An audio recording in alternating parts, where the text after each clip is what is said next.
Trump Bharat మీదన విధించినటువంటి సుంకాలు తగ్గింపు దిశగా అడుగులు వేస్తున్నారు.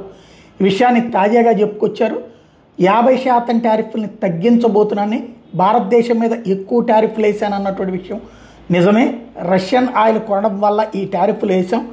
అయితే వాళ్ళు ఇప్పుడు రష్యన్ ఆయిల్ కొనుగోలు తగ్గించారు కాబట్టి టారిఫ్లు కూడా తగ్గించే ఆలోచన చేస్తున్నాము. త్వరలో అది తగ్గిస్తాం. భారతీయులు ప్రస్తుతం నా మీద ఆగ్రహంతో ఉండొచ్చు, కానీ భవిష్యత్తులో నా పట్ల ప్రేమతోనే ఉంటారు, అమెరికా పట్ల ప్రేమతోనే ఉంటారు అన్నటువంటి స్టేట్మెంట్ ఇచ్చారు. Well, right now the tariffs are very high on India because of the Russian oil, and they've stopped doing the Russian oil. It's been reduced very substantially. Yeah, we're going to be bringing the tariffs down. What kind of levels are we talking about here? I mean, at some point we're going to be bringing them down. Without tariffs, this country would be in such trouble, as they were for many years. That's why we owe $38 trillion. And one of the things we're going to do, we're going to issue a dividend to...